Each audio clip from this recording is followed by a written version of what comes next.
स्पर्श तुझा वेडा या कथेच्या भाग 4 मध्ये तुम्हा सर्वांचं स्वागत आहे। या कथेचे जर तुम्ही अगोदरचे भाग पाहिले नसतील तर मी प्लेलिस्टची लिंक डिस्क्रिप्शन बॉक्समध्ये दिलेली आहे। एकदा नक्की चेक करा आणि आपल्या व्हॉट्सअप चॅनलला सुद्धा नक्की फॉलो करा, जेणेकरून येणारा प्रत्येक भागाचे अपडेट्स हे तुम्हाला सर्वात अगोदर मिळतील। चला तर मग कथेला सुरुवात करूया। मागील भागात आपण पाहिलं की 2 वर्षाच्या प्रदीर्घ विरहानंतर अखेर आर्यवर्धन आणि मायरा पुन्हा एकमेकांसमोर आले होते। 2 वर्ष मनात दडवून ठेवलेलं प्रेम, मनात साठवलेली असंख्य गाऱ्हाणे आणि एकमेकांपासून दूर राहण्याची वेदना या सगळ्यांचा बांध त्या एका मिठीत फुटला होता। पण त्यांच्या या भेटी इतकंच त्यांच्या भूतकाळात दडलेलं रहस्यही पुन्हा जागं झालं होतं। मायराला एका अनोळखी व्यक्तीकडून सतत धमक्या मिळत होत्या। त्या काळ्या लिफाफ्यात आलेला फोटो, त्यासोबत मिळालेली चांदीची अंगठी आणि त्यावर लिहिलेला संदेश अपघात नव्हता, ती रात्र आखलेली होती। या सगळ्यांमुळे मायराच्या मनात पुन्हा 2 वर्षाची ती काळी रात्र जिवंत झाली होती। आणि सर्वात मोठं रहस्य म्हणजे त्या रात्री नेमकं काय घडलं होतं हे सत्य अजूनही आर्यवर्धनपासून लपवण्यात आलं होतं। मायराला धमकी देणाऱ्या व्यक्तीने स्पष्ट सांगितलं होतं की तिने आर्यवर्धनला सत्य सांगितलं तर यावेळी त्याला वाचवायला कोणीही येणार नाही। 2 वर्षानंतर पुन्हा एकदा आर्यवर्धनच्या मिठीत आल्यानंतर मायराच्या मनात एकच प्रश्न घोंगावत होता, आपलं प्रेम वाचवण्यासाठी ती पुन्हा एकदा सत्यापासून पळणार होती का? आर्यवर्धनपासून अलगद दूर झाल्यानंतरही मायराच्या अंगावर त्याच्या मिठीची ऊब होती, तिच्या डोळ्यात अश्रू होते आणि समोर उभा असलेला आर्यवर्धन मात्र तिच्या चेहऱ्यावरचा प्रत्येक भाव वाचण्याचा प्रयत्न करत होता। 2 वर्ष झाली होती, पण त्याच्या नजरेत तिच्यासाठी असलेली काळजी अजूनही तशीच होती।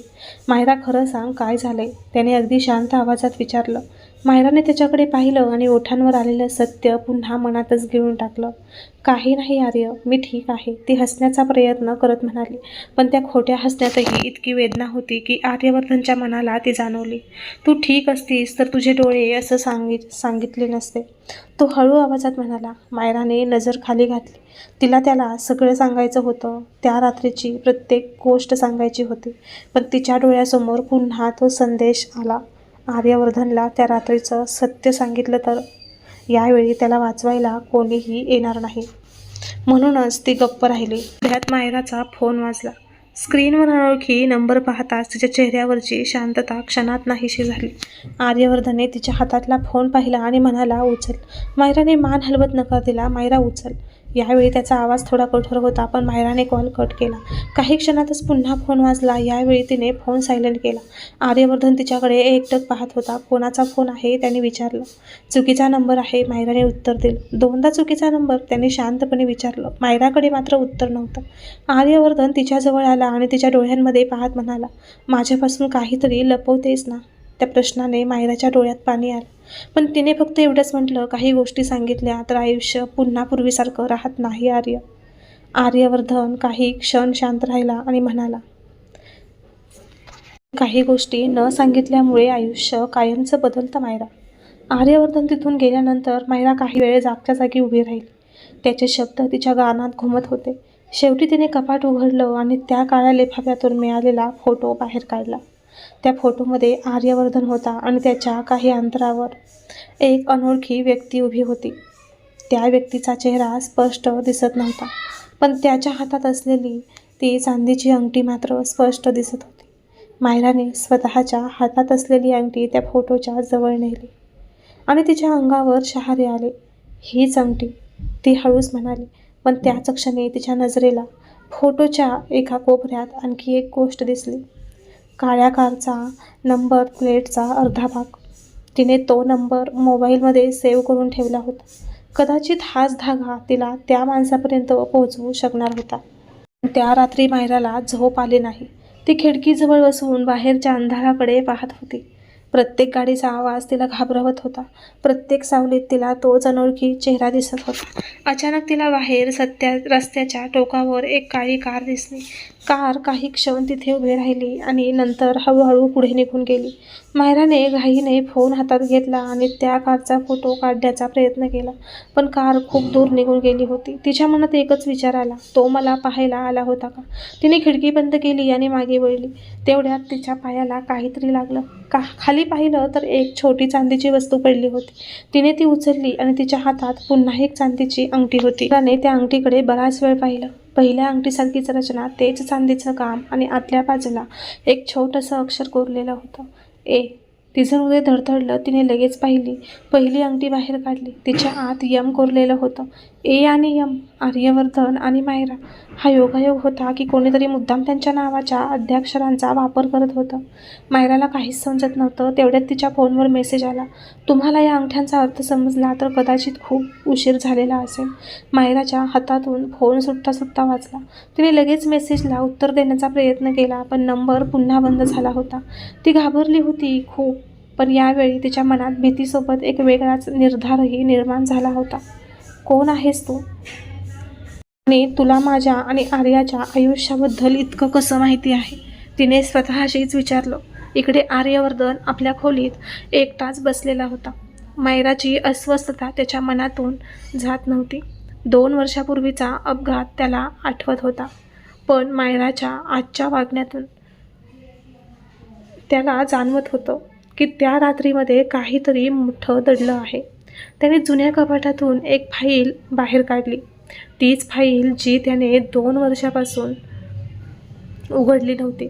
अपघाताची कागदपत्र, पोलिसांचा अहवाल आणि हॉस्पिटलचे रिपोर्ट्स आणि त्या रात्रीचे काही फोटो. त्याने एक एक कागद हातात घेतला. अचानक एका फोटोवर त्याची नजर थांबली. अपघात झालेल्या कारच्या काही अंतरावर एक काळी कार दिसत होती. आर्यवर्धनच्या कपाळावर आट्या पडल्या. त्याने फोटो जवळ घेतला आणि ही कार तिथे काय करत होती? त्याच्या मनात प्रश्न आला.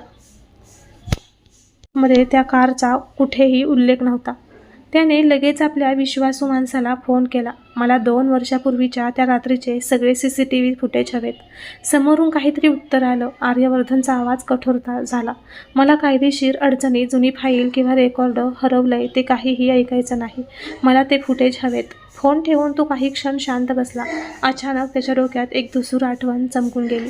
पावसात धावणारी कार, मागून येणाऱ्या काळ्या गाडीचे दिवे आणि कुणीतरी घाबरलेल्या आवाजात त्याला म्हणत होतं, साहेब, मागे कोणीतरी आपला पाठलाग करतंय. पुढच्या क्षणी त्याच्या डोक्यात तीव्र वेदना झाली आणि त्याने डोळे घट्ट मिटले. 2 वर्षापासून विसरलेला तो तुकडा आज अचानक त्याच्या मनात का जागा झाला होता? आर्यवर्धनने पुन्हा डोळे उघडले आणि त्याला एकच गोष्ट जाणवली.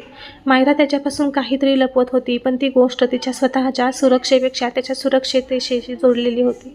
तो उठला आणि तिच्या खोलीकडे जायला निघाला, पण दारापाशी पोहोचण्याआधीच त्याला आतून तिचा आवाज ऐकू आला. नाही, मला पुन्हा त्या रात्रीत जायचं नाही. आर्यवर्धन जागच्या जागी थांबला. त्याला आत जाण्याची इच्छा झाली, पण त्याने स्वतःला थांबवलं. तो परत वळला. त्याला सत्य मायराकडून जबरदस्तीने काढायचं नव्हतं, पण त्याच वेळी त्याने मनात ठरवलं, ती मला सांगत नसेल तर मी स्वतः ते सत्य शोधून काढेन. दुसऱ्या दिवशी सकाळी वातावरण नेहमीसारखं होतं, पण आर्यवर्धन आणि मायराच्या मनात मात्र वादळ होतं. नाश्त्याच्या टेबलवर दोघेही एकमेकांसमोर बसले होते. आजूबाजूला इतर लोक बोलत होते, पण दोघांचं लक्ष फक्त एकमेकांवर होतं. आर्यवर्धनने तिच्या प्लेटमध्ये तिच्या आवडीचा पदार्थ वाढला. मायराने त्याच्याकडे पाहिलं. 2 वर्षापूर्वी तो अगदी तसंच करायचा. तिला काहीही सांगण्याची गरज नसताना तिच्या आवडीच्या गोष्टी त्याला माहीत असायच्या. छोट्याशा कृतीने तिच्या डोळ्यात पुन्हा पाणी आलं. काय झालं? त्याने विचारलं. काही नाही, ती पुन्हा हसली. पण यावेळी आर्यवर्धनही हलकंसं हसला. तू अजूनही खोटं बोलताना उजव्या बाजूला पाहतेस. मायराने आश्चर्याने त्याच्याकडे पाहिलं. तुला अजूनही हे आठवतं? तुझ्याबद्दल विसरण्यासाठी 2 वर्ष पुरेशी नव्हती, तो शांतपणे म्हणाला. मायराच्या डोळ्यातून अश्रू गळणार इतक्यात तिचा फोन टेबलवर वाजला. तिने फोन उचलला. पुन्हा तोच अनोळखी नंबर. यावेळी आर्यवर्धनने तिच्या हातावर हात ठेवला. यावेळी उचल. मायराने थरथरत कॉल स्वीकारला. काही क्षण दुसऱ्या बाजूला शांतता होती. मग एक पुरुषी आवाज आला, किती दिवस लपवणार आहेस? मायराचा श्वास अडकला. तू कोण आहेस? ती घाबरून म्हणाली. समोरून हसू ऐकू आलं. तुला माझं नाव माहीत असण्याची गरज नाही, पण तुला एक गोष्ट माहीत असायला हवी. आर्यवर्धनला भूतकाळात घेऊन जाण्याचा प्रयत्न करू नकोस. आर्यवर्धनने तिच्या चेहऱ्यावरचे भाव पाहिले आणि फोन तिच्या हातातून घेतला. तू कोण आहेस? तो गरजला. पण कॉल कट झाला. मायराने आर्यवर्धनकडे पाहिलं आणि तिच्या चेहऱ्यावर भीती होती. तू त्याच्याशी का बोललास? ती घाबरून म्हणाली. कारण आता हा फक्त तुझा प्रश्न राहिलेला नाही. आर्यवर्धनचा आवाज गंभीर होता. जो कोणी आहे तो माझ्या आयुष्यात घुसलाय आणि तुला धमकवतोय. मी शांत बसणार नाही. मायराने त्याचा हात पकडला. नको आर्य, प्लीज. मला तुझं काहीही होऊ द्यायचं नाही. मग मला सत्य सांग. त्याने तिच्या डोळ्यात पाहत म्हटलं. तुला माझं आयुष्य वाचवायचं असेल तर मला सत्य माहीत असणं गरजेचं आहे. मायराचे ओठ थरथरले. ती काही बोलणार इतक्यात घरातील एका व्यक्तीने येऊन आर्यवर्धनला सांगितलं की त्याच्यासाठी एक महत्त्वाची फाईल आली आहे. आर्यवर्धन तिथून निघून गेल्यावर मायरा बराच वेळ तिथेच बसून राहिली. तिला जाणवत होतं की आता सत्य लपवणं शक्य नव्हतं. तिने आपल्या खोलीत जाऊन जुन्या डायरीचं एक पान बाहेर काढलं आणि त्या डायरीमध्ये तिने 2 वर्षापूर्वीच्या त्या रात्रीच्या काही गोष्टी लिहून ठेवल्या होत्या. रात्री 11:40ला आर्यला फोन केला. त्याने फोन उचलला, पण आवाज वेगळा वाटत होता. 11:52 आर्याच्या कारचा अपघात झाल्याची बातमी. 12:10ला मला एका अनोळखी व्यक्तीचा फोन. त्याने सांगितलं. गप्प राहा, नाही तर आर्यवर्धन पुन्हा उठणार नाही. त्या नोंदी वाचताना मायराच्या डोळ्यात अश्रू आले. 2 वर्ष ती हे सत्य एकटी वाहत होती. पण त्या डायरीच्या शेवटच्या पानावर एक गोष्ट अशी होती जी तिने आजपर्यंत कुणालाही सांगितली नव्हती. अपघाताच्या रात्री तिने आर्यवर्धनला भेटण्याआधी एक व्यक्ती पाहिली होती. ती व्यक्ती आर्यवर्धनच्या अगदी जवळची होती आणि त्या व्यक्तीला पाहून ती इतकी घाबरली होती की तिने त्यानंतर कुणावरच विश्वास ठेवला नव्हता. पण त्या व्यक्तीचं नाव तिने डायरीत लिहिलं नव्हतं. फक्त एक अक्षर लिहिलं होतं, यस. मायरा त्या अक्षराकडे पाहत राहिली. हे मी आजही सांगू शकत नाही, ती स्वतःशी म्हणाली. त्याचवेळी आर्यवर्धनच्या हातात आलेली फाईल त्याच्या आयुष्याचा दुसरा धक्का घेऊन आली होती. त्याने फाईल उघडली आणि पहिल्याच पानावर एक जुना CCTV स्टील फोटो होता. त्याने तो फोटो पाहिला आणि काही क्षण त्याचा श्वासच थांबला. काळी कार स्पष्ट दिसत होती. तिचा नंबर मायराने काढलेल्या फोटोतील नंबरशी जुळत होता. पण त्याहून धक्कादायक गोष्ट म्हणजे त्या कारमध्ये बसलेली व्यक्ती त्याच्या ओळखीची होती. आर्यवर्धनच्या डोळ्यात अविश्वास भरला. हे शक्यच नाही, तो पुटपुटला. त्याने फोटो पुन्हा पाहिला आणि चेहरा पूर्ण स्पष्ट नव्हता, पण त्याला ती व्यक्ती ओळखता येत होती. तो फाईल घेऊन थेट मायराकडे गेला. दरवाजा उघडताच त्याने तिच्याजवळ फोटो ठेवला. मायरा, हा माणूस कोण आहे? फोटो पाहताच मायराच्या चेहऱ्यावरचे रक्तच उडाले. तिच्या ओठांवर एकच शब्द आला, तुम्ही. हा फोटो कुठून आणलात? आर्यवर्धनने तिच्याकडे पाहिलं. म्हणजे तुला हा माणूस माहीत आहे? मायरा काही क्षण शांत राहिली. तिच्या डोळ्यात भीती आणि वेदना दोन्हीही होते. हो, ती शेवटी म्हणाली, मला माहीत आहे. आर्यवर्धनचा आवाज कठोर झाला. कोण आहे तो? मायराने उत्तर देण्याआधीच तिच्या डोळ्यासमोर त्या रात्रीचं दृश्य पुन्हा उभं राहिलं. त्या रात्री मी तुला फोन केला होता, पण फोनवर तू नव्हतास. तुझ्या आवाजात कोणीतरी माझ्याशी बोलत होतं. त्याने मला एका ठिकाणी बोलवलं. मी तिथे गेले आणि तिथे मायरा थांबली. तिचा आवाज अडखळला. आर्यवर्धन तिच्या जवळ गेला. तिथे काय झालं? मायराने डोळे बंद केले. तिथे मला तो माणूस दिसला आणि आर्यवर्धनच्या चेहऱ्याचा ताण वाढला आणि त्याने मला एकच गोष्ट सांगितली होती, आजपासून आर्यवर्धन तुझ्यासाठी संपला. हे ऐकताच आर्यवर्धनच्या डोळ्यात राग भरला. तू मला हे 2 वर्ष का सांगितलं नाहीस? त्याने विचारलं. मायराच्या डोळ्यातून अश्रू वाहू लागले, कारण त्याने मला तुझ्या जीवाची शपथ दिली होती. त्याने सांगितलं होतं की जर मी तुझ्याशी संपर्क केला तर तो तुला पुन्हा मारण्याचा प्रयत्न करेल. आर्य, मला भीती वाटली होती. मी तुझ्यावर प्रेम करत होते, म्हणूनच तुझ्यापासून दूर गेले. आर्यवर्धन काही क्षण निशब्द राहिला.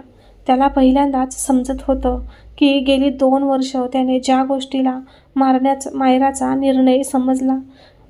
निर्णय समजला होता ती प्रत्यक्षात तिची मजबुरी होती. त्याने तिचे अश्रू पुसले. तू मला गमावण्याच्या भीतीने माझ्यापासून दूर गेलीस.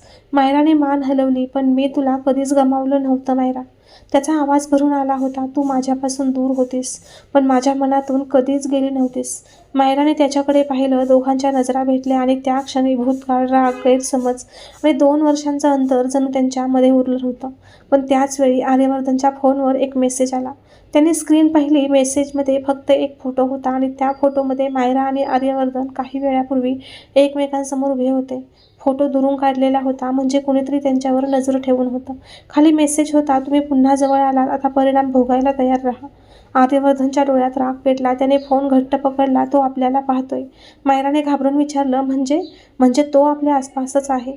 आर्यवर्धनने लगेच खोलीची खिडकी तपासली, पडदे बाजूला केले. बाहेर काहीच दिसत नव्हतं, पण त्याच्या मनाला खात्री होती कोणीतरी त्यांच्यावर लक्ष ठेवून होतं. रात्र झाली, घर शांत झालं. मायरा आपल्या खोलीत होती. आर्यवर्धन मात्र आपल्या ऑफिसमध्ये बसून जुन्या कागदपत्रांचा शोध घेत होता. अचानक त्याला एक फाईल सापडली जी त्या अपघाताच्या तासात नंतर जोडली गेली होती. त्याने ती उघडली आणि एक छोटासा कागद बाहेर पडला. त्यावर लिहिलं होतं, अपघाताच्या आधी वाहनांचा ब्रेक फेल झाला होता. आर्यवर्धनच्या चेहऱ्यावर कठोर भाव आले. Brake fail? तो पुटपुटला. मग त्याला आठवलं, त्या रात्री कारमध्ये बसण्याआधी त्याने ब्रेक स्वतः बसले होते, तेव्हा सगळं ठीक होतं. मग अचानक ब्रेक फेल कसे झाले? म्हणजे अपघात आधीपासूनच आखला गेला होता का? त्याने लगेच कारची जुनी सर्व्हिस हिस्ट्री मागवली. रिपोर्ट पाहून त्याच्या डोळ्यात अविश्वास आला. अपघाताच्या 1 दिवस आधी त्याची कार एका सर्व्हिस सेंटरमध्ये नेण्यात आली होती, पण त्याने ती कार तिथे पाठवलीच नव्हती. म्हणजे कोणीतरी त्याच्या नावाने कार तिथे गेली होती आणि त्या सर्व्हिस सेंटरचा कर्मचारी 2 वर्षापूर्वी अपघातानंतर गायब झाला होता. आर्यवर्धनने फाईल बंद केली. आता खेळ समजायला लागला आहे, तो स्वतःशी म्हणाला. पण त्याचवेळी मायराच्या खोलीत एक विचित्र घटना घडत होती. ती झोपण्याचा प्रयत्न करत होती. तेवढ्यात तिला खिडकीवर हलकासा आवाज आला. तिने पडदा बाजूला केला. बाहेर कुणीच नव्हतं, पण खिडकीच्या काचेला एक छोटा कागद चिटकवलेला होता. मायराने तो कागद काढला आणि त्यावर लिहिलं होतं, उद्या रात्री 12 वाजता जुन्या बंगल्यावर ये. एकटी ये. नाही आलीस तर आर्यवर्धनला त्या रात्रीचा दुसरा चेहरा कधीच कळणार नाही. खाली फक्त एक चिन्ह होतं, चांदीची अंगठी. मायराच्या डोळ्यासमोर अंधार दाटला. जुना बंगला हा तोच बंगला होता जिथे 2 वर्षापूर्वी ती शेवटची वेळ त्या अनोळखी व्यक्तीला भेटली होती. ती तिथे जायला घाबरत होती, पण त्या संदेशात आर्यवर्धनला त्या रात्रीचा चेहरा कधीच कळणार नाही हे वाक्य होतं. म्हणजे तिथे काहीतरी पुरावा होता. तिने कागद हातात घेतला आणि काही क्षण विचार केला. आर्यवर्धनला सांगावं, पण जर त्याला कळलं तर तो नक्कीच तिच्यासोबत येणार, आणि जर तो तिथे गेला तर कदाचित त्या लोकांचा खरा उद्देश पूर्ण होईल. मायराने ठरवलं ती एकटी जाणार आहे, पण तिला माहीत नव्हतं की तिच्या खोलीच्या बाहेर आर्यवर्धन उभा होता. त्याने तिच्या हातातला कागद पाहिला होता. मायराने तो कागद लपवून ठेवला आणि झोपल्यासारखी झाली. आर्यवर्धन काही क्षण बाहेर उभा राहिला, मग शांतपणे तिथून निघून गेला. त्याच्या चेहऱ्यावर एक विचित्र शांतता होती. त्याला माहीत होतं की मायरा काहीतरी लपवते, पण यावेळी तो तिला थांबवणार नव्हता. उलट तो तिच्या मागे जाणार होता. दुसऱ्या दिवशी संपूर्ण दिवस मायराने स्वतःला सामान्य दाखवण्याचा प्रयत्न केला, पण तिच्या मनात रात्री 12 वाजण्याचा विचार सतत घोळत होता. आर्यवर्धन मात्र तिच्याकडे पाहून काहीच बोलत नव्हता. संध्याकाळी त्याने सहज विचारलं, आज रात्री कुठे जाणार आहेस? मायराच्या हातातून ग्लास सुटता सुटता वाजला. कुठेच नाही. आर्यवर्धनने तिच्याकडे पाहून हलकंसं स्मित केलं. ठीक आहे. एवढं बोलून तो निघून गेला. मायराला वाटलं की त्याला काहीच संशय आलेला नाही. रात्री 12 वाजायला काही मिनिटं बाकी असताना मायरा काळ्या शालीत घरातून बाहेर पडली. तिने मागे वळून घराकडे पाहिलं. तिच्या डोळ्यात अश्रू होते. आर्य, मला माफ कर, पण मला हे करावंच लागेल. ती कारमध्ये बसली आणि जुन्या बंगल्याच्या दिशेने निघाली. काही अंतरावरून एक काळी कार तिचा पाठलाग करू लागली, पण मायराला हे माहीत नव्हतं की तिच्या काही अंतरावर आणखी एक कार होती. ती आर्यवर्धनची होती. जुन्या बंगल्याच्या समोर मायरा पोहोचली. तिने कार बंद केली. परिसरात भयानक शांतता होती. तिने दरवाजा उघडला आणि हळूहळू बंगल्याच्या आत पाऊल ठेवलं. प्रत्येक पावलाचा आवाज त्या जुन्या भिंतीवर घुमत होता. तिच्या मनात 2 वर्षापूर्वीची ती रात्र पुन्हा जिवंत होत होती. ती एका खोलीसमोर येऊन थांबली. दरवाजा आधीच उघडा होता. आत एक टेबल होतं आणि टेबलवर एक जुना टेप रेकॉर्डर ठेवलेला होता. मायराने तो पाहिला आणि तिच्या अंगावर काटा आला. तिने टेप रेकॉर्डर चालू केला. काही सेकंद फक्त आवाजाचा गोंधळ ऐकू आला आणि मग आर्यवर्धनचा आवाज. मायरा, जर तू हा आवाज ऐकत असशील तर याचा अर्थ मी तुला सत्य सांगू शकलो नाही. मायराच्या डोळ्यातून अश्रू वाहू लागले. पण त्या रात्री जे घडलं ते अपघात नव्हतं. मायराने तोंडावर हात ठेवला. आवाज पुढे म्हणाला, आणि त्या सगळ्यामागे जो आहे त्याच्यावर तू सर्वात जास्त विश्वास ठेवतेस.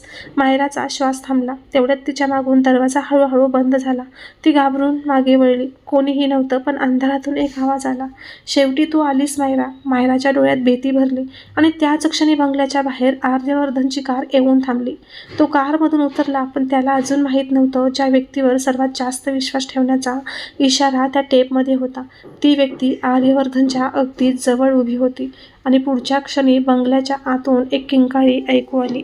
आर्य धावत आत गेला, पण आत मायरा नव्हती, फक्त जमिनीवर पडलेली तिची चांदीची अंगठी होती आणि भिंतीवर रक्ताने लिहिलं होतं, आता खेळ तुझ्यापासून सुरू होतो.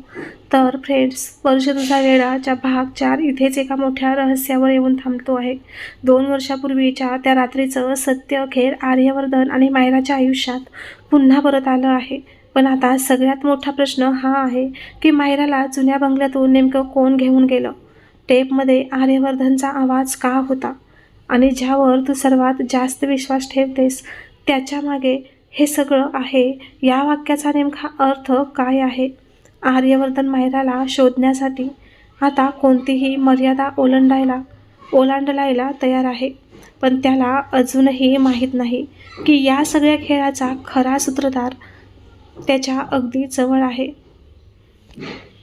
तर पुढच्या भागात मायराच्या भूतकाळाचं एक असं सत्य समोर येणार आहे जे आर्यवर्धनच संपूर्ण आयुष्य बदलून टाकेल. मग नक्की भेटूया स्पर्श तुझा वेडा या कथेच्या भाग 5 मध्ये.